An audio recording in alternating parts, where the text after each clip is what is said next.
आपके घर में जब तक कोई पुण्यशाली व्यक्ति रहता है तब तक आपके घर में कोई नुकसान नहीं कर सकता। जब तक विभीषण जी लंका में रहते थे तब तक रावण ने कितना भी पाप किया, परंतु विभीषण जी के पुण्य के कारण रावण सुखी रहा। परंतु जब विभीषण जी जैसे भक्त वत्सल भक्त को लंका से निकाल दिया गया तब से रावण का विनाश होना शुरू हो गया। अंत में रावण की सोने की लंका का दहन हो गया और रावण के पीछे कोई रोने वाला भी नहीं बचा। ठीक इसी तरह हस्तिनापुर में जब तक विदुर जी जैसे भक्त रहते थे तब तक कौरवों को सुख ही सुख मिला, परंतु जैसे ही कौरवों ने विदुर जी का अपमान करके राज्यसभा से चले जाने के लिए कहा तब भगवान श्री कृष्ण जी ने विदुर जी को तीर्थ यात्रा के लिए भेज दिया और कौरवों का पतन होना चालू हो गया और अंत में राज भी गया और कौरवों के पीछे कोई कौरवों का वंश भी नहीं बचा। इसी तरह हमारे परिवार में भी जब तक कोई भक्त और पुण्यशाली आत्मा होती है तब तक हमारे घर में आनंद ही आनंद रहता है। ईश्वर शास्त्र गुरु के प्रति समर्पित रहे। धर्म की जड़ जहां होगी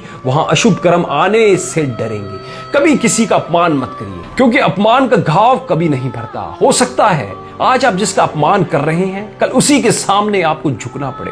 कर्मों का खेल भी निराला है, जो जैसा बोता है उसे वैसा ही काटना पड़ता है। आज दौलत या फिर ताकत के नशे में किसी का अपमान कर दिया तो क्या वह कर्म कभी पीछा छोड़ेंगे? हो सकता है आपकी धन संपदा सब कुछ उसी व्यक्ति के भाग्य से हो। कौन जानता है कि कौन किसके भाग्य का खाता है। कर्म कभी पीछा नहीं छोड़ते। भीष्म पितामह जैसे महाज्ञानी को भी भगवान से पूछना पड़ा कि उनके कौन से कर्म के कारण आज वे बाणों की शैया पर लेटे हैं। भगवान ने उन्हें बहुत ही सुंदर जवाब दिया कि कर्मों की गति बहुत गहरी है, इसलिए बहुत सोच समझ कर करिए। उनका अपराध था कि वह अन्याय को मूक दर्शक बनकर देखते रहे। जब उन्होंने उसका विरोध नहीं किया तो वे उसके भागीदार बन गए। मानिए या फिर मत मानिए, कर्मों का हिसाब हर किसी को देना पड़ता है, चाहे वह आज का कर्म हो या फिर 1000 वर्ष पुराना कर्म हो। कर्म हमेशा वापस लौट कर आते हैं। रिश्ते नाते दोस्त परिजन सर्व कर्मों की बदौलत है। हम कर्मों से कभी भाग नहीं सकते।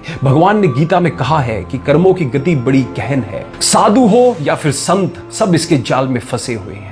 स्वामी रामकृष्ण परमहंस माता के परम भगत थे, पर जब उन्हें गले का कैंसर हो गया तो उनके शिष्यों ने उनसे निवेदन किया कि आप माता से कहकर अपनी बीमारी दूर कर लीजिए। पर स्वामी जी ने जवाब दिया, यह मेरे कर्म है जो मुझे भोगने ही है। अगर इस जन्म में नहीं भोगे तो अगले जन्म में दुगने होकर मिलेंगे। जब तक उनका शरीर था तब तक उन्हें उस तकलीफ से गुजरना ही पड़ा। हमारे शरीर की हर पीड़ा के पीछे कहीं ना कहीं हमारे कर्म ही होते हैं। इसलिए ना ही कभी किसी का दिल दुखाएं और ना ही पीड़ा पहुंचाएं। कुछ लोगों को बैठे बैठे सब कुछ मिल जाता है तो कुछ लोगों को मेहनत के बाद भी कुछ नहीं मिलता। एक मजदूर दिन भर मेहनत करके 400-500 रुपए ही कमा पाता है, तो वहीं एक अमीर आदमी पलंग पर बैठे बैठे दिन भर में लाखों रुपए कमा लेता है। कर्मों का प्रभाव ऐसा होता है कि जितना भी भोगने की कोशिश करिए वह आपको पकड़ ही लेगा। इसलिए अच्छा करिए तो बदले में अच्छा ही मिलेगा। दोस्तों, मैं उम्मीद करता हूं इस वीडियो ने भी आपको जागरूक किया होगा। अगर करा हो तो अपने सभी दोस्तों रिश्तेदारों के साथ भी इस वीडियो को शेयर करके उनको भी कर्मों के प्रति जागरूक जरूर करें, जिनसे वो भी आने वाले समय में अच्छे कर्म कर सके। धन्यवाद।